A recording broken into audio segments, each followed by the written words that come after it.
I'm Frank Garza, and welcome to Here and Abroad, a podcast that follows the U.S. men's national team and their player pool across Europe, MLS, or wherever else they play their club football.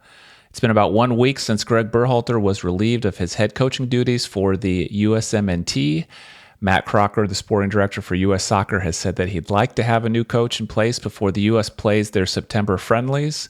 Those are currently scheduled for September 7th and 10th. On today's show, we're going to dig into the coaching search and sort through some of the potential candidates. And to help me do that, I've invited Mike Woitala to join the show. Mike is the executive editor of Soccer America. Mike, welcome to the show. Thanks so much for having me.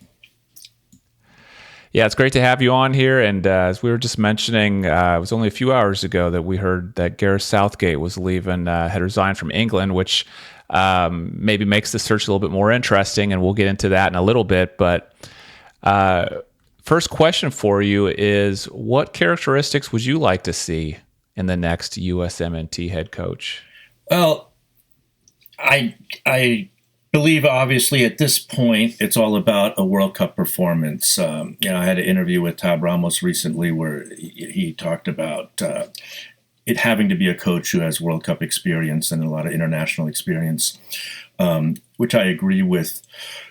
I'm looking at the successful national teams recently, and it's interesting because everybody's talking about the U.S. needs a big name and everything. But when you look at the Argentine coach, Lionel Scaloni, he came out of their youth system. He was an Argentine youth coach, then he was assistant coach in 2018.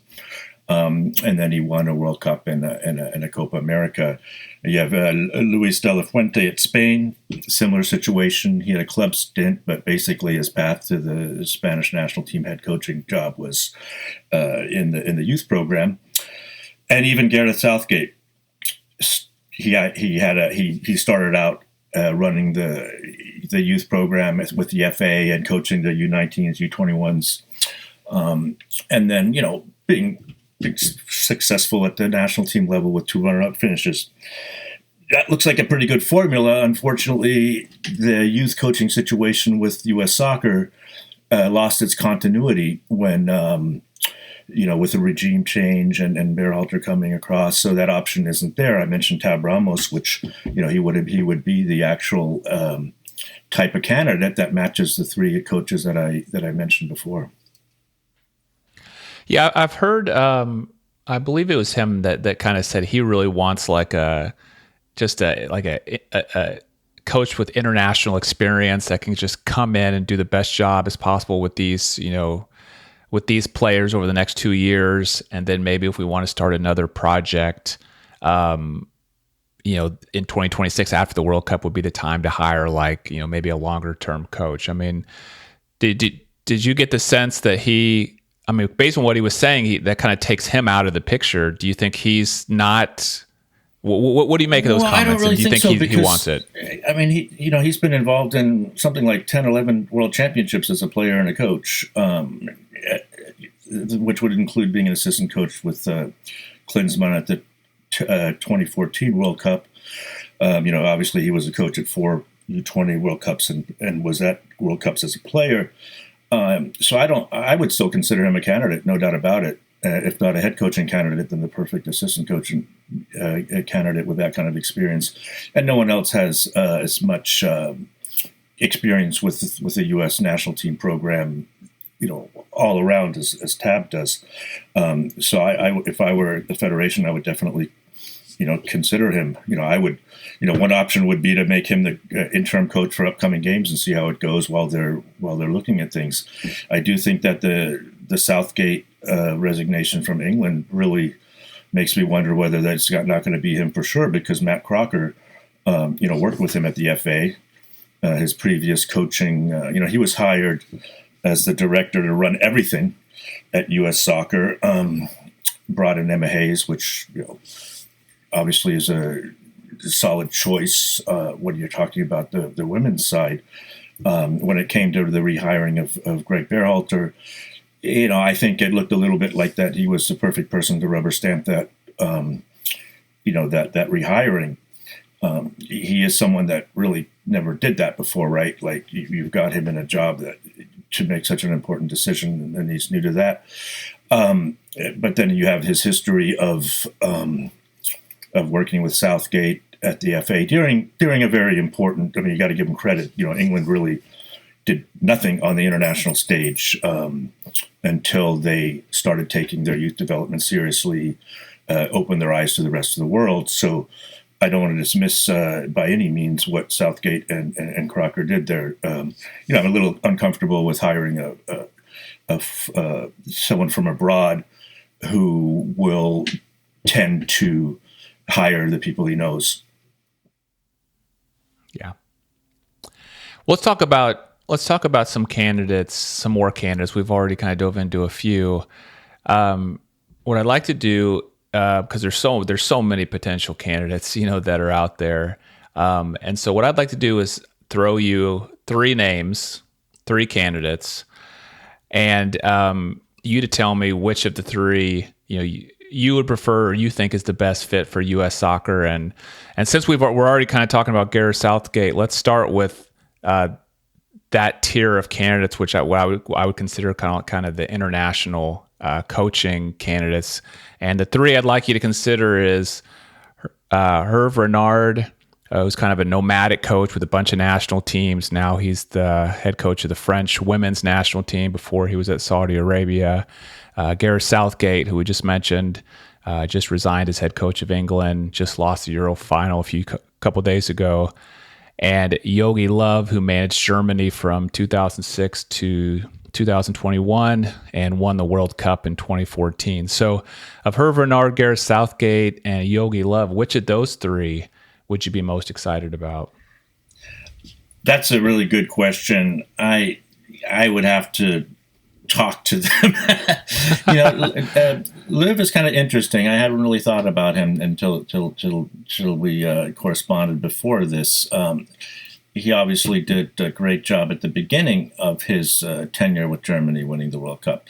And then he did what a lot of coaches do who stay on for a long time, is put way too much faith in their older players and keeping them around. I mean, it was unbelievable watching Germany be eliminated from the most recent European Championship and seeing Manuel Neuer and Thomas Müller on the field, which would have been the umpteenth time that those guys were on the field when they got eliminated after they'd won the World Cup, holding on to these players. Now, that's not going to be the situation when he comes here. Any new coach is going to solve what I think was one of the most significant issues that Berhalter had, which was, the complacency of having a comfortable group of players with the team.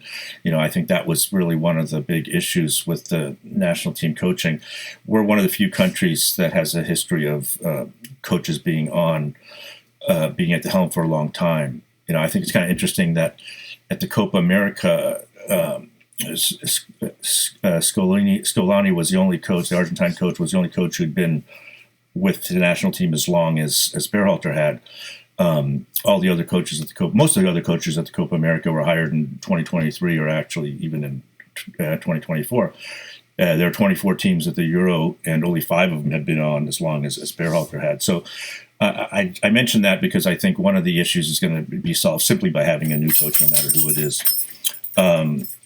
With Southgate, I've been thinking about it all morning, going back and forth, and I really don't, he wouldn't be my first choice. I don't know if someone like him can come into the United States and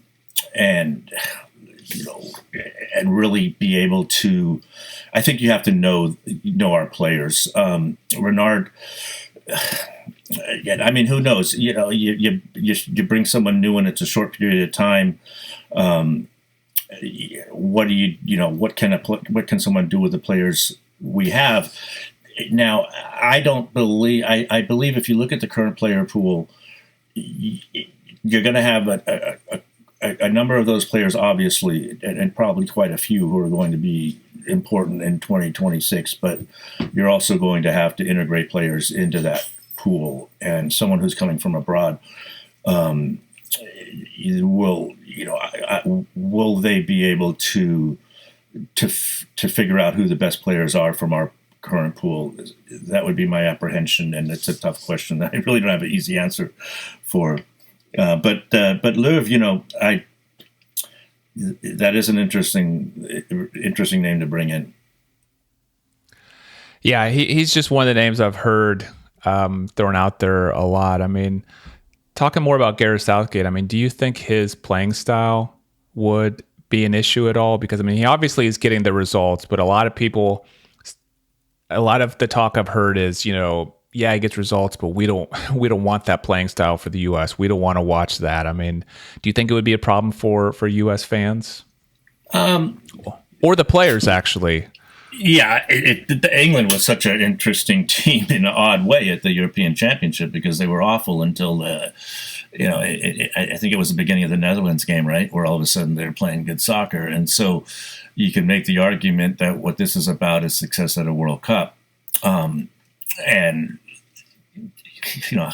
it definitely wouldn't be the playing style choice that I would have, and I go back to Crocker, who I believe is a smart guy who, came in and said he would learn on the job. And, when he was hired, I asked him about, the Latino situation and the Latino talent in the United States and what he thought about the Latin style of soccer. And he basically admitted he didn't know anything about it and he would learn about it. That's always been my reservations with English coaches, especially the history of their influence on the United States, which I think has been negative. Not at the, perhaps not at the grassroots, and certainly I don't mean, the kind of guys who hung around from the NASL and helped build the sport here. I think they made a tremendous contribution, but, they also, marginalized the Latin style of soccer and the talent that we have that provides that. So that's always going to be one of my, apprehensions about bringing in a British coach. Okay, let's go to the next tier, which I'm calling the club managers, maybe bigger name club managers. So Mauricio Pochettino, who last coached at Chelsea, previously at PSG, he's coached at a lot of good clubs. Thomas Tuchel, who last coached at Bayern Munich, has won the Champions League with Chelsea. And then Marcelo Gallardo, who's most known for the success he had coaching River Plate, who's one of the top clubs in Argentina, and then he most recently coached in Saudi Arabia. Between Mauricio Pochettino, Thomas Tuchel, and Marcelo Gallardo, which of those three would you be most excited about, or probably Pochettino? I think the fact that he's got what a big question is: does it have? Most of our players are based in Europe, so you could make an argument that the head coach has to be, familiar with with that part of the world and what they're doing there and everything. I don't think Thomas Tuchel is. I think that's a non-starter, partly because I don't think that Christian Pulisic, who's by far the most more important than any coach we might hire. I don't think they had a great relationship at Chelsea, and so. And Gallardo, that's kind of a wild card. Not that I would be against that. I think that might be kind of interesting. I think having an outsider come in definitely there's a, I've been saying you have to be familiar with the player pool and American soccer, and I do believe that. But we're also at a point where we're having someone who come in and every player knows that they've got a clean slate and they've got to prove themselves is something good. But I think out of those three, I would be most confident with Pochettino. Yeah, I think I'm with you there. He's had a lot of success with a lot of different clubs. He's known for being, a good man manager, players coach. Players, always speak highly of him. The Marcelo Gallardo is a super interesting one. I'm just surprised he hasn't landed at another European club already. But yeah, I think all three of those guys would be interesting. And then I think another thing to mention here is does, with England now having an opening for a head coach, does it make getting one of these guys that I just mentioned more difficult for the U.S.? Because if they're interested in being a national team manager, I would think they put England's job ahead of the U.S. job. I mean, what do you think about that? I'm not sure about that. I think that it's a very attractive position to be the coach of a World Cup host, and it's coaches tend to be, a lot of foreign coaches are very much attracted to come to the United States, the same as players. And then you've got a different type of pressure, being coach. We might have we might have a lot of people on Twitter,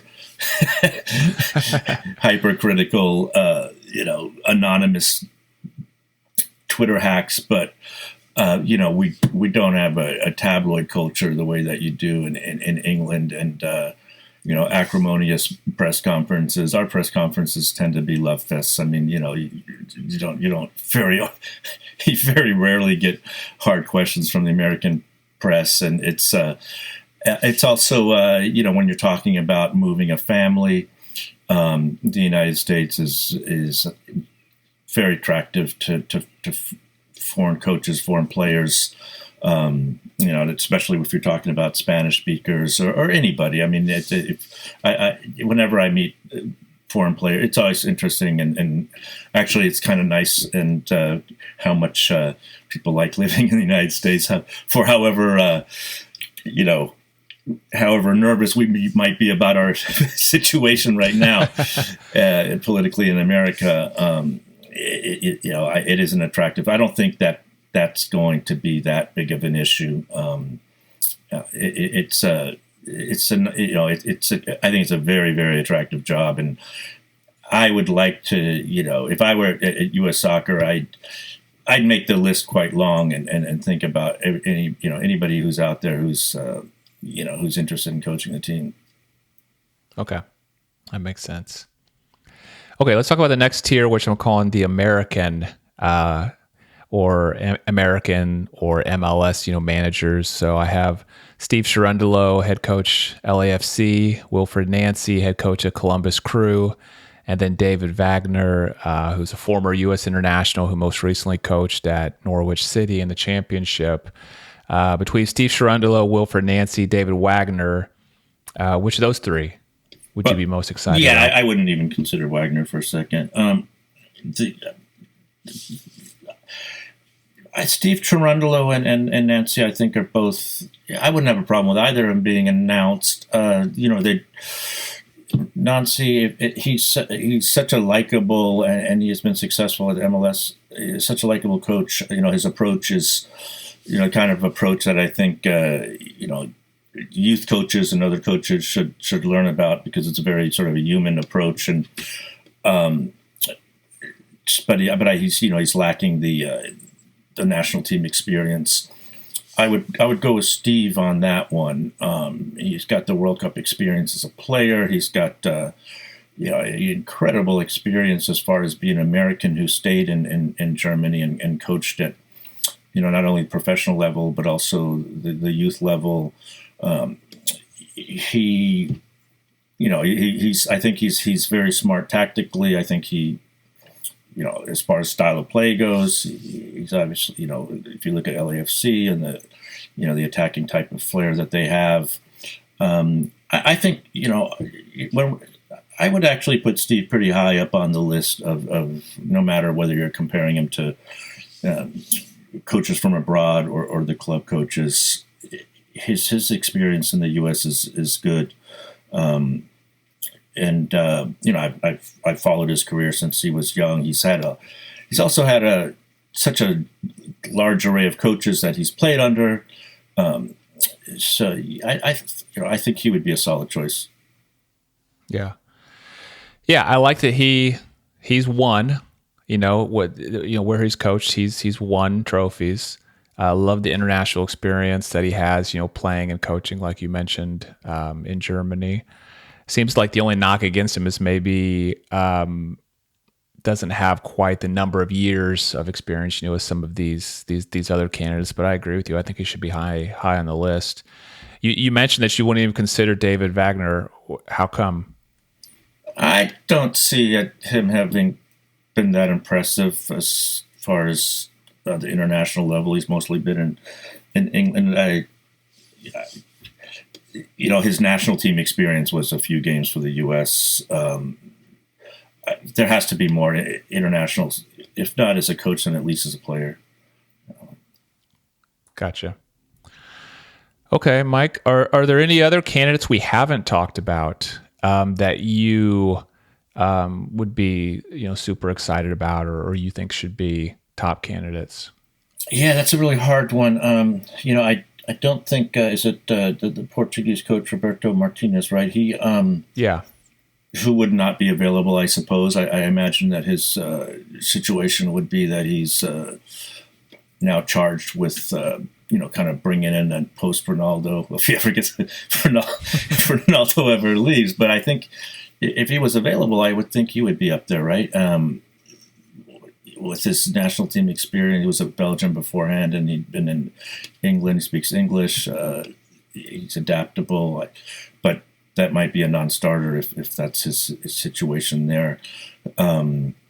So it's interesting that for Crocker to say he would do it before the September games. I get the urgency. I mean, I had thought that the hiring would be by the end of the year. I'm not sure how important that is to have someone in September, and that's why this Southgate thing is starting to look like. It looks like just a very smooth sort of solution that.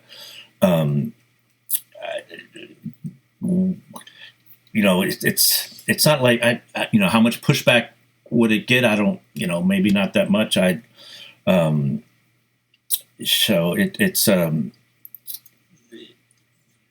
right now waking up and hearing that it seems like that's going to happen, but who knows? Are there any other? You mentioned the some of the successes of the national teams, like Scaloni at Argentina, Luis de la Fuente at Spain. These Southgate with England, these coaches that aren't big names, but they kind of came up through the youth system. And you mentioned maybe Tab Ramos, fitting that category for the U.S. Are there any other names from the U.S. that fit that category? Well, not really, because they kind of started. They had that thing a few years ago where they basically purged their youth national team coaching staff because of the had to go move to Chicago thing. It was really so they broke the continuity. It had been a program that was really on the right track in a lot of ways, and whether it was the coaching and the players, the system they set up, and the guys now are all very, very new, and there's no way the U23 coach Marco's not is not in that kind of category. If you had not shaken everything up the way they had, you would have had a guy like Son Sekeres who was working his way up. He's now at LAF at the LA Galaxy, a super successful youth coach. Moved to a different track, and so it's kind of a shame that we didn't go with that. Back in the past, you had coaches like Ziggy Schmidt, who were obviously he's known for his MLS championships before, but he'd also been involved in the youth national team level, and that's besides Tab, that's really not available to the federation right now. So it's all about the World Cup. I've been around a long time. I think back to Bora Milutinovic, who, in a way, for the '94 World Cup was an ideal coach. It was a different situation in the sense that he had the ability to play tons and tons of games. He had players who had more caps for the national team, guys like Kobe Jones, than they had professional club games under their belt. One of the big challenges that the new coach is going to have is a lack of competitive games. We kind of blew it on the Copa America. That was going to be it. And now you've got the restricted calendar with the Nations Leagues, Continental Nations Leagues. There's really not a lot of games there. And I believe that what the situations that I outlined in a recent article about the big challenges, that was one of the challenges. They're going to have to figure out how to really prepare a team with a limited number of competitive games. They have to figure out, the central defense. they have to figure out, or they have to, there's a Gino Reyna situation where you've got, I think, the player who has the best playmaking, talents in our player pool, who spent 3 years without consistent playing time. There's not that much control that the coach will have over that. But just having a new coach is going to be a positive, as I mentioned before. It's going to shake up the current player pool. There was a comfort level there that, just wasn't conducive to what you need in national. You need to bring in new players constantly. You need to bring the players who are doing the best with their clubs and give them a chance at camp, and have even the core players, consider that their spots aren't guaranteed. A new, at least, what the Berhalter, I have a lot of respect for Gregg, and I think he did good things for the national team. But there were also certain things like the Reyna Berhalter, family scandal, and that was, however well Berhalter navigated it, because it was a crazy situation. At least that shadow is no longer looming over the team. Making a change is a good thing. Usually, teams react to a new coach. You tend to have a honeymoon period, and the build up to the World Cup is short enough that hopefully the honeymoon period will go through the World Cup. Yeah, you mentioned Gregg Berhalter there, and that's actually the last thing I want to ask you about. Is what you think the next step could be for him. I would imagine any MLS head coaching vacancy that comes up, he's going to be, on, near the top of their list. But do you think Berhalter has the level now to go somewhere in Europe and coach, or do you think he's destined to be an MLS coach for his next move? I think he would have a very good chance of coaching in Germany. He speaks perfectly fluent German. He got a lot of his coaching education there while he was a player. He's still known there as having captained the Munich 1860, and he was at Energie Cottbus, where he's, the old time fans still remember him. I think he actually would have a chance to coach in Germany. And I imagine that he is he has spent a lot of his career in Holland and Germany, so Holland would be another option. I could see that being a very attractive situation for him. I imagine right now he's probably taken some time to, who knows? I mean, there could be openings coming up as a season, and as we know in coaching around the world, halfway into any season, there's going to be openings. So, he has a solid reputation globally. So, if I had to wager on it, I think that maybe him going abroad would be even more likely than being in MLS. You would think he'd certainly have an interest in that, in terms of the coaching career that I think he wants. That he wants to have. I'd love to see it too. I'd love to see, what he could do over there in Germany or the Dutch league. And it'd be great to see him get an opportunity. Just the more American coaches that can get an opportunity, overseas like that, I think would be the better for the American soccer ecosystem. Yeah, absolutely. And I think I can't think of many other candidates, many other Americans who would be as well equipped, for doing that. In the past, Bob Bradley's back in Europe, and Gregg certainly would with his experience both as a coach and a player abroad be a very, very good candidate for a lot of clubs. And he's a very smart guy, and he really knows a lot about the entire global game.